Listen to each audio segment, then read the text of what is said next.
there are a few recommendations that I would like to share with those of you who play Schubert and this piece in particular. Let's start from a basic stuff. I got a question in comments to my recent recording about the fifth finger, about the pinky in this piece. Because we should hold notes with our pinky for the most of the time, so how not to get tense. It's a very important issue actually, not just because too much tension hurts, but also because this particular piece would never sound good enough with even a little bit of tension in your hands. So I press the note, and then I should really know exactly how much of tension I need in order to prevent this key going up. So I don't really need a lot of tension. I just need a little bit. Try to experiment a little bit and to feel a difference between pressing the note, making a muscle effort, like that, and as opposite, leaning on it. Kind of hanging on this note while being absolutely relaxed in your wrist and your elbow. So this is just another sensation that allows you to actually rest while you're holding this note. Then whenever your right hand moves from one note to another, for example here, I play both of those notes with my fifth finger. What is important here is as soon as you release this B flat, as soon as you release this note, try to absolutely release, absolutely relax your finger as well. And use this short time to shake off any possible stress. There are 3 layers in the piece. Each of them should sound beautiful, but in a different color.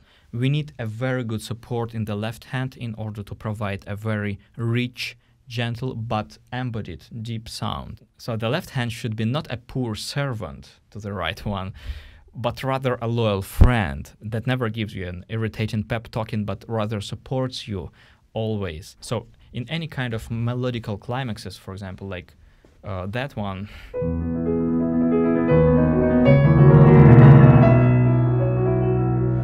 I use my left hand as well. I make that crescendo in my left hand as well in order to support the melody and to create an impression that the space extends in all directions. So for that, we need a lot of stability in the left hand, and we have to dive in the keys right to the bottom and kind of lean on those notes. Having a very released wrist and absolutely relaxed elbow. That's very essential actually, because if your elbow is too close to the body, it would not allow you to produce a really warm, deep but gentle sound. Another small tip for those small crescendi like that one. You might gently help yourself to make that crescendo with the middle voice. So, for example, the 3 last notes of the middle voice might be slightly more intensive, and that would give you a nice flow toward the next harmony that is supposed to be more intensive. The upper voice, that beautiful singing melody, I play gently grasping or messaging those notes. So I really try to feel some support in them. But I use my wrist a lot in order to cushion the shock, because if you would hit that note with a blocked wrist, it would sound very straightforward. The biggest challenge here is to have kind of 2 different hands in one. So while you're playing the melody with a very gentle but embodied sound, other fingers should be able to convey this unbearable lightness of the middle voice. And they should never actually mix, so it should be very clear where is your melody and where is your accompaniment. It takes a while actually to find this sensation, so don't be upset if you can't do that right now. But what might help you to master this ability faster is playing it not fast, but controlling that you distribute the weight in your hand in favor of the upper voice. So you lean at that key much more, cushioning the shock with the wrist, and then you dive into the key. So very slowly.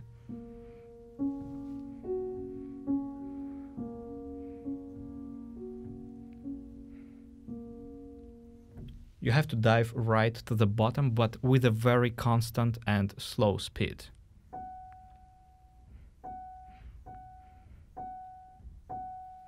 Then you get an ultimate soft sound, and then you start raising tempo very slowly, very gradually. So you find the sensation,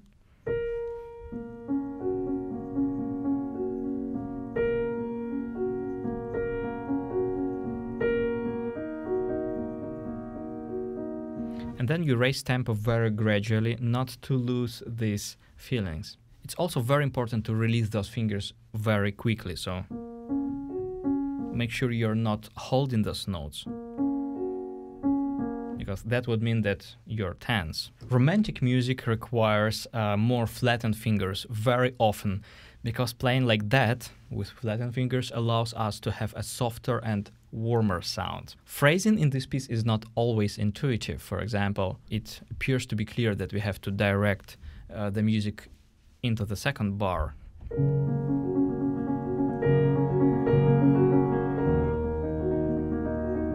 What we might do actually is creating the sense of direction toward the second bar, but then to play the first beat actually slightly softer. So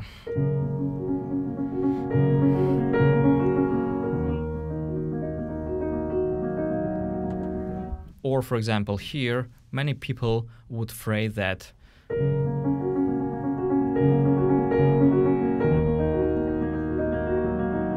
starting a new phrase which is not exactly right, because what Schubert indicates here with his legato is that the phrase goes till the end of the bar. And this is the softest spot, and then a singer is supposed to take a breath. So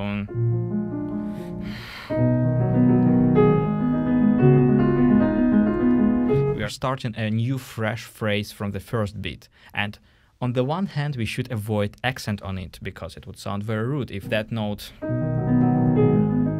would be accented. But on the other hand, we should still provide a decent level of support in it, because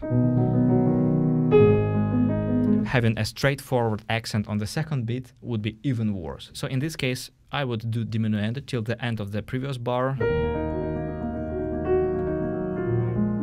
Diminuendo, and then I would separate that a little bit and use some support on the first beat.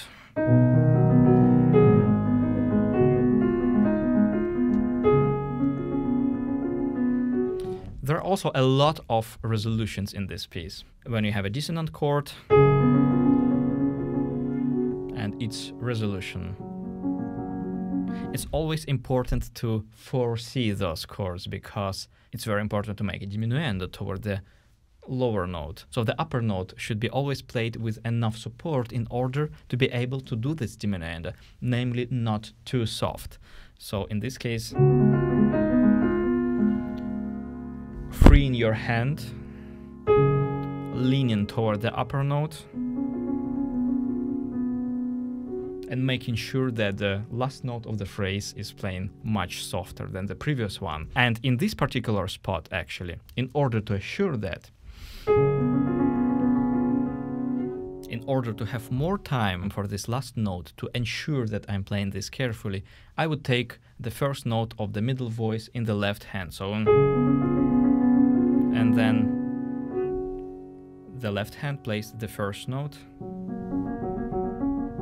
and the right hand plays then the rest. There are many descending motifs in the melody, consisting of 4 notes, like that one.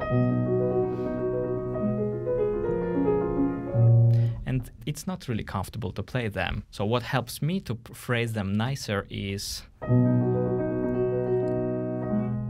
playing the first note as softly as possible, and then starting kind of a new motif, new phrase from the second note. So this is a small mental trick. Of course, you don't have to do that like physically. You don't have to have any gaps there, but just think about starting a motif from the second note, not from the first one.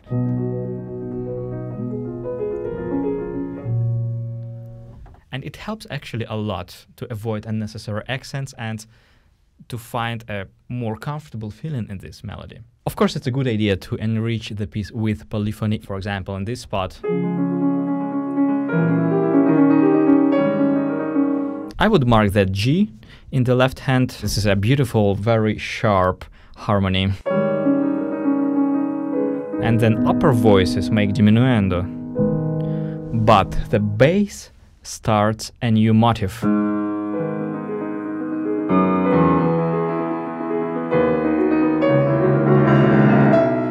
Of course, I'm exaggerating it right now just for the demonstration purposes, but you might play with such things in order to enrich your interpretation.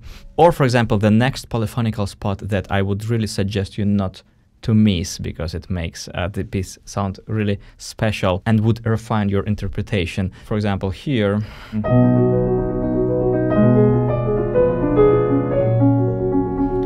And then in the left hand, you have two voices. So you might actually be able to play those two voices in the left hand, each with different color. More dense color for the upper voice, and a more gentle color for the lower voice. So that they would not mix. All accents and forzando in this piece should be played in a very singing way. So it's a very general thing for Schubert.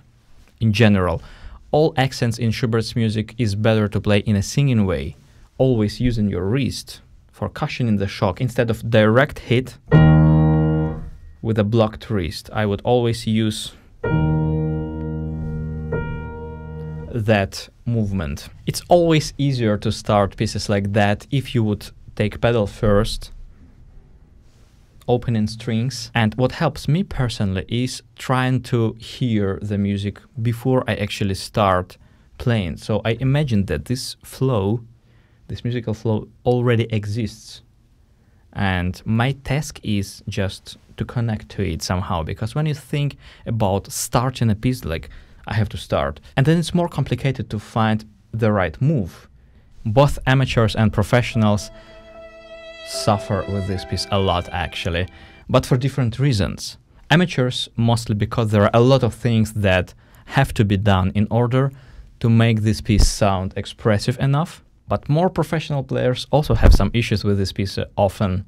The thing is that when you get more experience, more playing experience, you are able to generate new ideas, like a lot of new ideas. Like, oh, I can phrase this beautiful melody in this way or in that way, or, oh, there is a beautiful leap in melody, let me take some additional time in order to convey its emotion even better. But it often leads people to overdoing, to participating and interfering with this music a lot. And after all, it sounds too active, too dramatic, or even too fussy. And since this piece is one of the most enigmatic pieces by Schubert, and although we need to play it very expressively and very sensitively, we also need to find and to feel a certain level of restraint. So after you have created your interpretation of this piece and decided in which exactly way you want to play this or that phrase, imagine that you are not performing the piece by yourself, but rather calmly observe it from the side. Very gently supporting this music, but not participating in it much. And it has to do with tension a lot. Because if you are even a little tense in this music, most probably you will do a lot of things that even you would not find convincing enough if you would listen your recording. I have actually made a few attempts to record this piece before publishing that version that I have published recently.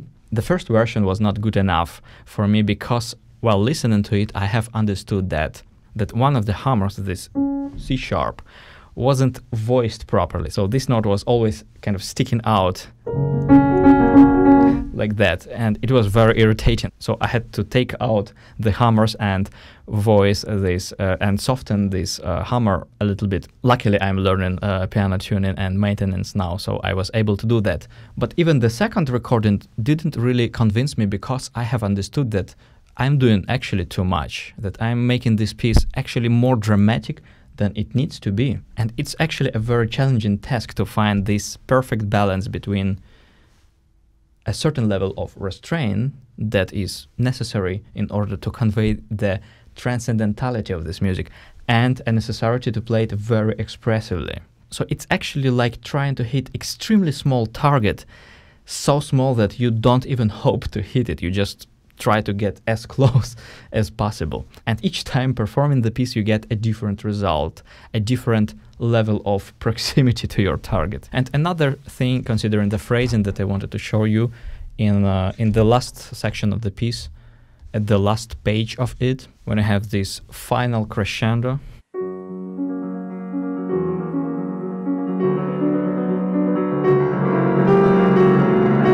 a lot of students actually lead this music toward this harmony, where I stopped right now, playing the next one softer. But actually Schubert wants just the opposite thing. He wants this harmony to be the most intensive one.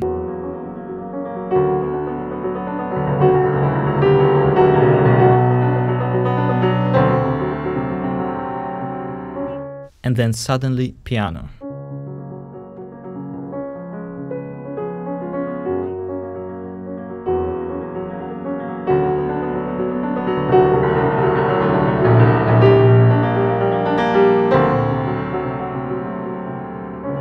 So it's very important to lead toward that key harmony and not soften it instead. So those were a few tips about this piece. Of course, I could speak about it probably the whole day, but I hope that those few tips would help you nevertheless. Have fun playing piano and see you next time.